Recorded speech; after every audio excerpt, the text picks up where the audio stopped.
તો જય હિન્દ વિદ્યાર્થી મિત્રો, આપણી યુટ્યુબ ચેનલમાં સરસ્વતી એજ્યુકેશન તેમજ ટુડે સ્પોકન ઇંગ્લિશ ક્લાસની અંદર આપનું ફરીથી હાર્દિક સ્વાગત છે। તો આપણે ભાગ 1 ની અંદર આકૃતિ તેમજ આલેખના વિશે માહિતી મેળવી હતી। તો હવે આપણે ભાગ 2 ની અંદર ધોરણ 12 ના અર્થશાસ્ત્ર વિષયની અંદર અર્થશાસ્ત્રમાં આકૃતિ અને આલેખનું મહત્વ આપણા ભાગની અંદર જોવાના છીએ। તો ચાલો વિદ્યાર્થી મિત્રો, આપણે ભાગ 2 ની અંદર અર્થતંત્રમાં આલેખ અને આકૃતિનું મહત્વ છે।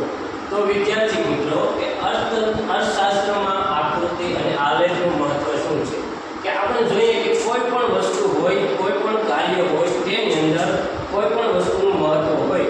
જેમ કે આપણે કોઈ કાર્યક્રમ કરતા હોય તો એ કાર્યક્રમ શા માટે કરતા હોય છે, તેનું મહત્વ શું હોય છે, તે શું લેવા કરવામાં આવતું હોય છે, તેનું મહત્વ વગેરે પ્રકારનું હોય છે।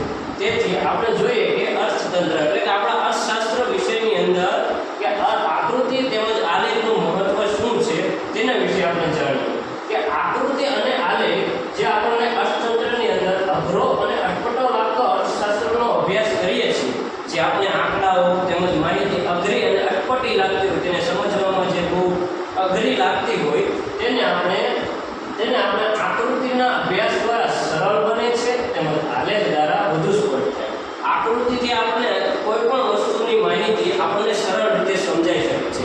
તેથી જે આકૃતિ દોરીએ એટલે તેથી આપણે તેને એક સરળ રીતે જાણી શકીએ। અને આલેખનો અભ્યાસ આપણે કરીએ જે અટપટો લાગતો હોય, જે આંકડાઓ અલગ અલગ લાગતા હોય, તે આકૃતિની મદદથી આપણે એક સરળ રીતે સમજી શકીએ। હવે આપણે બીજા મુદ્દાની વાત કરીએ તો અર્થતંત્રમાં આવતા કેટલાક પરિબળો જે જુદા જુદા વર્ષના વલણો સહેલાઈથી એક જ આકૃતિ અથવા આલેખ દ્વારા સમજાવી શકાય।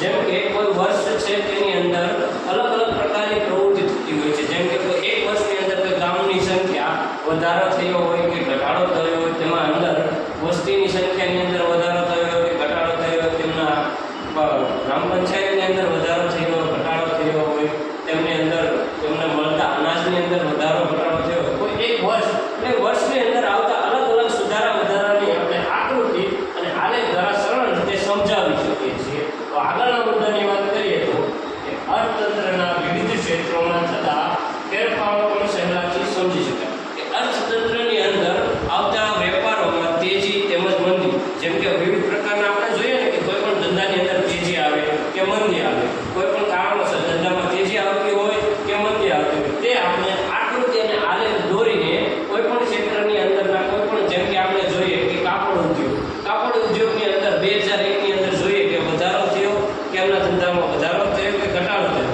અથવા તો કે મંદી આવી કે તેજી આવી, તે આપણે તેમના માહિતી મેળવીને આકૃતિ અને આલેખ દોરીને તેમને આપણે સમજાવી શકીએ કે કોઈ એક વર્ષની અંદર કાપડ ક્ષેત્રની અંદર મંદી આવી કે તેજી આવી, તે દ્વારા આપણે આકૃતિ અને આલેખથી સમજાવી શકીએ છીએ સરળ રીતે। આગળ જોઈએ તો કે અર્થતંત્રના કેટલાક પરિબળો માટેના વર્ગો, પ્રદેશો, ક્ષેત્રો તેમજ સમયગાળા વચ્ચેની સરખામણીને સહેલાઈથી કરી શકાય। અર્થતંત્રની અંદર આવતા ઘણા સમયગાળા, જેમ કે કોઈ એક વર્ષ લઈએ 2001 અને 2002, તેની અંદરના આવતા અર્થતંત્રના ઘણા પરિબળો, જેમ કે ગરીબી, મંદી, તેજી, પછી ભૂખમરો, પછી કોઈ પણ બાળકોની સંખ્યા, કોઈ એક વર્ષની અંદર બાળ મૃત્યુ દર વગેરે પ્રકારની જે સંખ્યાઓ આંકડાઓ આવતા હોય છે, તે એક વર્ષ અને 2 વર્ષની અંદરને સરખાવી શકીએ કે કયા વર્ષમાં વધારે હતા કે કયા વર્ષમાં ઓછા હતા, કયા કારણોસરથી ઓછા હતા, શું લેવા ઓછા હતા, શું કેવા પરિબળો અસર કર્યા, કે વગેરે પ્રકારના કારણો આપણે આલેખ અને આકૃતિ દ્વારા સમજી શકીએ છીએ। તે આપણે અર્થતંત્રની અંદર આકૃતિને આલેખ દ્વારા સમજી શકીએ। આને આપણે અર્થશાસ્ત્રમાં આકૃતિ અને આલેખના આગળના મુદ્દાની ચર્ચા કરીએ વિદ્યાર્થી મિત્રો। તો વિદ્યાર્થી મિત્રો, આપણે આગળના મુદ્દાની ચર્ચા કરતા શરૂઆત કરીએ કે અર્થશાસ્ત્રની ઘણી અઘરી બાબતો પાછળ લખનારા અને વાંચનારાનો સમય તથા શક્તિ। અર્થશાસ્ત્રના ઘણા એવી અઘરી બાબતો હોય છે, ઘણા અઘરા આંકડા હોય છે જે આપણે સરળ રીતે સમજી શકતા નથી। એવા આવા જે અઘરા આંકડાઓ લખતા હોય છે કે જે વાંચતા હોય છે, તેમને આંકડાઓ વાંચવામાં બહુ સમય લાગતો હોય છે, કેમ કે તેઓ ગૂંચવાઈ જાય છે આંકડાઓની અંદર કે એકને કેટલા આંકડા યાદ રાખવું। વિદ્યાર્થીઓ, સામાન્ય એક બાબત છે કે આપણે કોઈ પણ વસ્તુના આંકડા આપણે ખુદ યાદ નથી રાખી શકતા, તેને રાખવા માટે આપણે ગોખણ પટ્ટી કરવી પડે છે। તેથી આપણે જો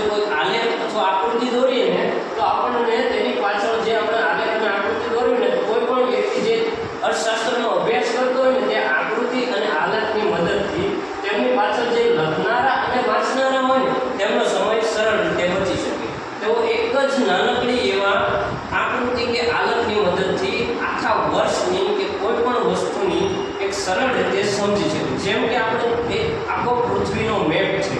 આપણે પૃથ્વીના મેપને આખી પૃથ્વીને જોયું હોય, ગમે તે ખૂણાની અંદર જવું હોય તો એક મેપની મદદ, કેમ કે એક મેપને સામાન્ય કાગળની અંદર દર્શાવીને આપણે એક સરળ રીતે જોઈ શકીએ.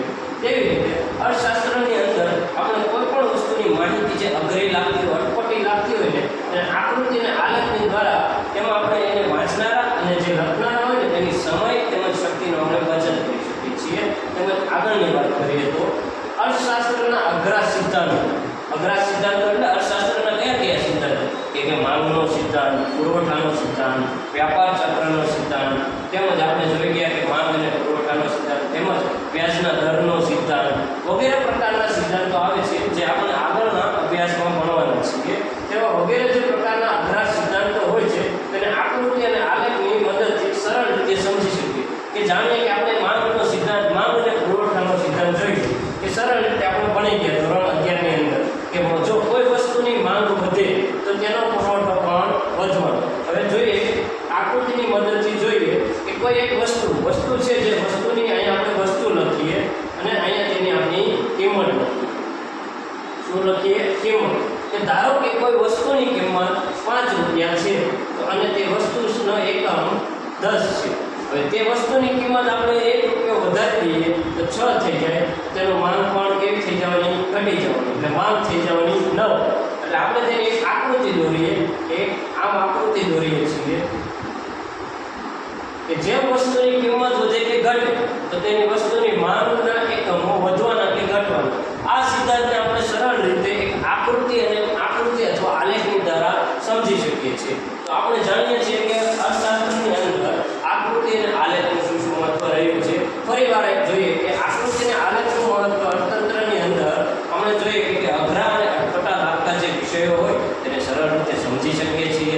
ત્યારબાદ જોઈએ કે આપણે જે અર્થશાસ્ત્રની અંદર આવતા અલગ પ્રકારના ક્ષેત્રો, જેમ કે અસંગઠિત, સંગઠિત ક્ષેત્રોની અંદર આવતા વર્ષોમાં ફેરફાર જાણી શકીએ છીએ.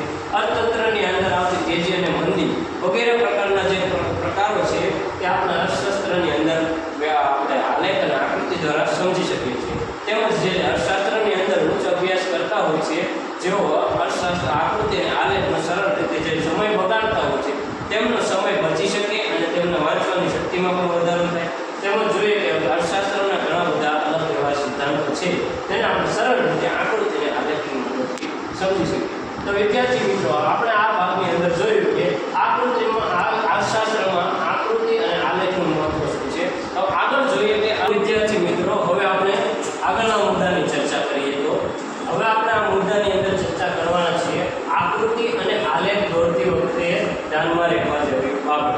આ મુદ્દાની વાત કરીએ, આ પ્રશ્નની વાત કરીએ તો આ પ્રશ્નો આપણને બોર્ડની અંદર મોસ્ટ આઈએમપી ક્વેશ્ચન છે. કેમ કે આ ક્વેશ્ચન આપણને બોર્ડની એક્ઝામની અંદર 2 થી 3 થી 4 થી 5 વખત પૂછવામાં આવેલો છે. તો તમે બુકની અંદર આ ક્વેશ્ચનને મોસ્ટ આઈએમપી એમટી કરી દેજો. તો આ આપણે પ્રશ્નને સમજીએ. ચાલો વિદ્યાર્થીઓ, તો સમજીએ કઈ રીતે કે આકૃતિ અને આલેખને દોરતી વખતે કઈ બાબતો ધ્યાનમાં રાખવી જોઈએ. તો તેની મુદ્દાની શરૂઆત કરતા કે આકૃતિ અને આલેખના પ્રકારની પસંદગી અને રજૂઆત કે જોઈએ કે જ્યારે પણ આપણે આકૃતિ કે આલેખ અર્થતંત્રની અંદર દોરતા હોઈએ છીએ કે અર્થશાસ્ત્રની વિષયની અંદર આપણે આકૃતિ કે આલેખ દોરતા હોઈએ ને તો આકૃતિના અને આલેખના ઘણા બધા પ્રકારો હોય છે. જેમ કે આકૃતિ અને આલેખના પ્રકારોની વાત કરીએ તો સ્તંભ આલેખ, વૃત્તાંશ આલેખ, તેવા વગેરે પ્રકારના આલેખ આપણે આગળના ભાગની અંદર ભણવાના છીએ.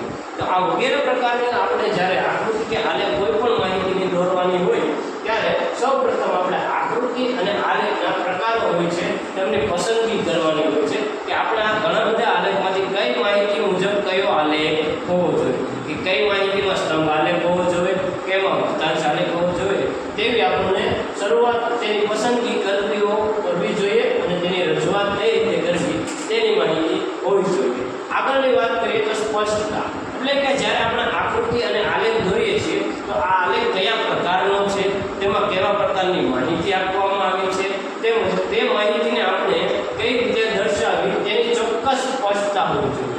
તેને ચોક્કસ રીતે સરખી સ્પષ્ટતા હશે તો જ આપણે આલેખ અને આકૃતિ સરળ અને સારી રીતે સમજાવી શકીએ છીએ. ત્યારબાદ જોઈએ કે ચોક્કસ સ્કેલમાં આપણે આગળ જોઈ ગયા કે આકૃતિ કે આલેખ દોરતી વખતે ચોક્કસ સ્કેલમાં હોવું જરૂરી છે. જો આપણે આકૃતિ કે આલેખ દોરતી વખતે ચોક્કસ સ્કેલમાં ન રાખીએ તો આપણે આકૃતિ કે આલેખ સાચો પડતો નથી. તેના દ્વારા આપણે ખોટી માહિતી આપી શકીએ છીએ. તેથી આકૃતિ અને આલેખને દોરતી વખતે ધ્યાનમાં રાખવા જેવી બાબતમાં જોઈએ તો ચોક્કસ સ્કેલમાં ફરજિયાત હોવું જરૂરી છે, જેથી આપણે આકૃતિ અને આલેખ એક સારી રીતે સમજાવી શકીએ અને સરળ રીતે કોઈ પણ વ્યક્તિ એને સમજી શકે. હવે આગળ જોઈએ કે આકૃતિ કે આલેખની પસંદગીની બંને ધરી પરની વિગતો સ્પષ્ટ દર્શાવવી. આપણે જોઈએ કે આકૃતિ દોરીએ અથવા આલેખ દોરીએ, જેમ કે આપણે આ બે ધરી છે, x ધરી અને y ધરી. અહીંયા આપણે O બિંદુ નામ આપી દઈએ. જ્યારે કોઈ પણ આકૃતિ કે આલેખ દોરતા હોય ત્યારે તેની બંને ધરી ઉપર વિગતો જે આપે છે તે સરળ અને સ્પષ્ટ હોવી જોઈએ.